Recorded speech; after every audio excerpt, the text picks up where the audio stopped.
master, no? Good morning po sa inyo lahat. Welcome back sa ating YouTube channel. At ako po ay kagigising-gising ko lang.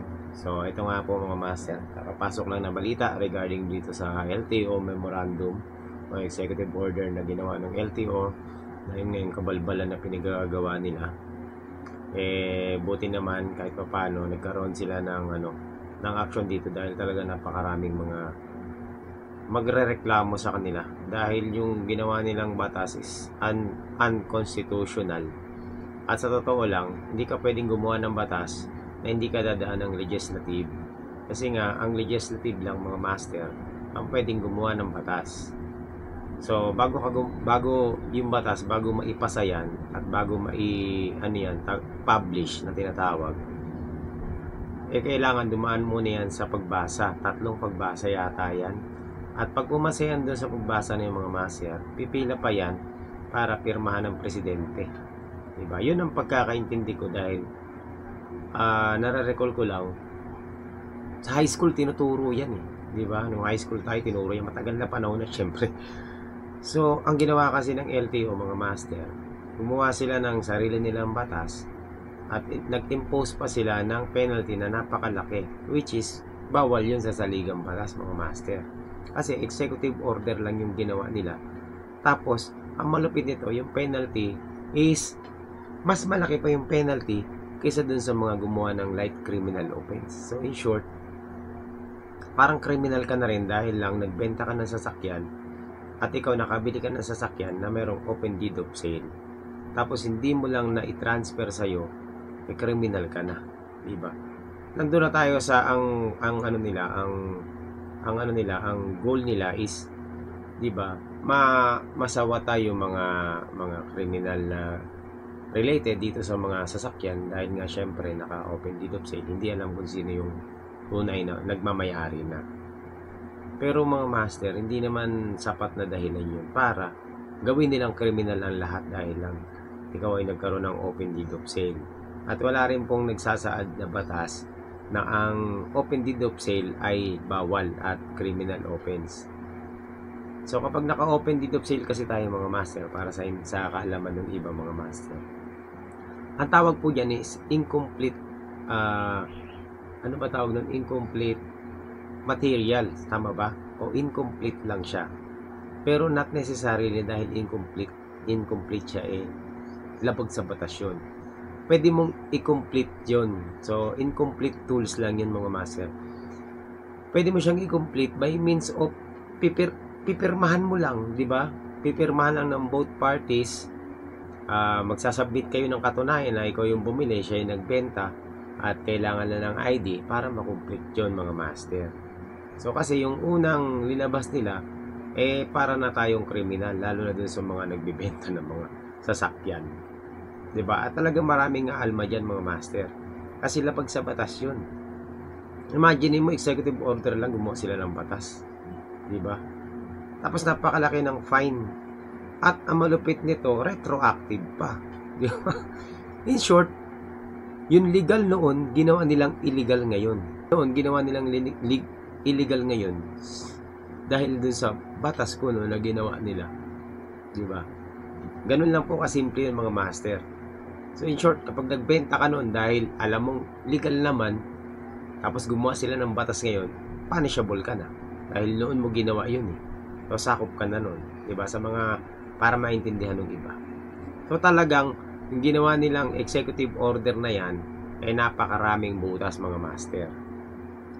Kaya nararapat lang yan na talaga namang suspindihin dahil walang basihan yung ginawa nila na yun. Sobrang hindi ka dapat mag-impose ng penalty doon sa mga nakalipas na panahon, di ba? Kaya nga ako nag-react agad ako doon sa nangyari mga master kasi ako hindi naman tayo abogado, pero nakita ko agad na parang may mali doon sa in-impose ng LTO.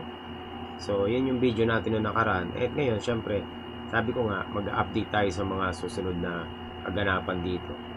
Diba? So, ito, may balita na just in. Kasi nga, ang dami nag-react eh. Diba? Ito, pakinggan nyo.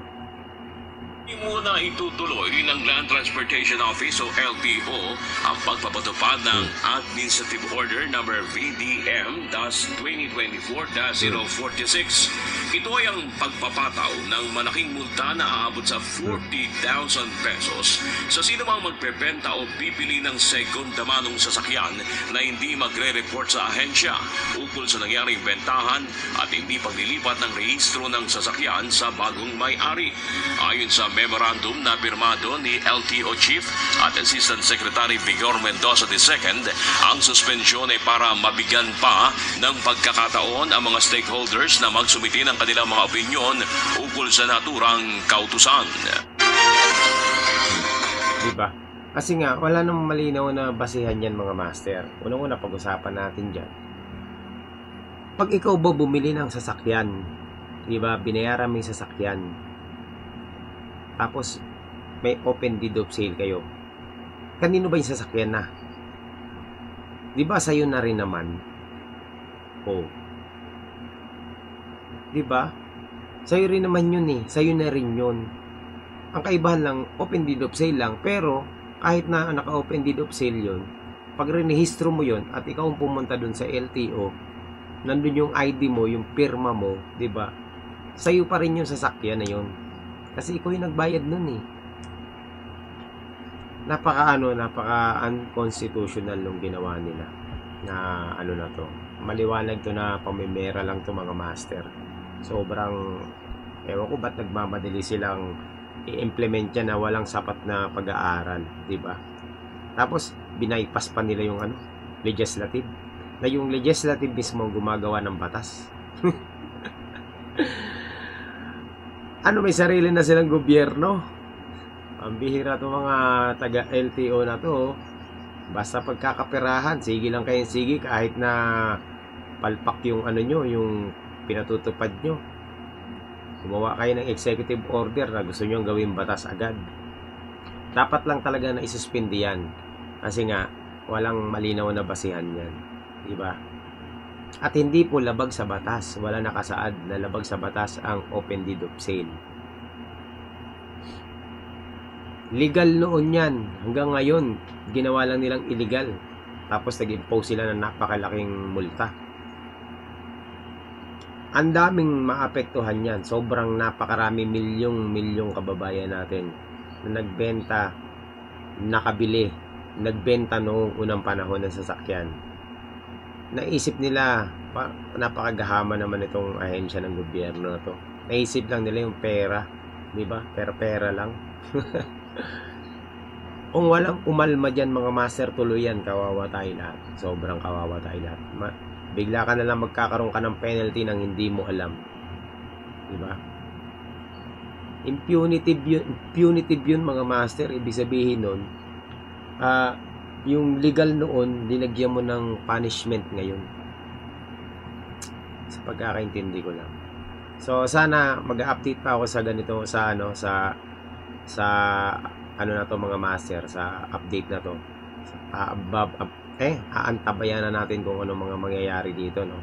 Para ma-aware yung ating mga master dyan, yung mga kababayan natin. Hindi man tayo abogado mga master. Siyempre kahit pa paano naman, kailangan natin malaman yung katotohanan na pinaggagawa nitong LTO na to, sa kabalbalan nila. Kasi tayo talaga yung apektado nito. Hindi lahat may kakayahan na magbayad ng ganong kalaking penalty. At wala tayong kalaban-laban sa ginawa nilang executive order na yan ng batas nila, ang kapulpulan nila. Diba? Gumawa sila ng sarili nilang gobyerno, gumawa sila ng sariling batas na hindi dumaan sa legislative. Pambihira. Sino ba nakaisip nito? Ako, meron akong senador na na alam ko kung sino ang nag-utos nito mga master. Nababalitaan ko lang. Pag-aaralan natin kung anong inutos nito. Kawawa yung mga taong bayan. Sobra. Okay, so yun lang mga master. Update tayo sa mga susunod na balita. Antabayanan natin yung mga pinaggagawa nila.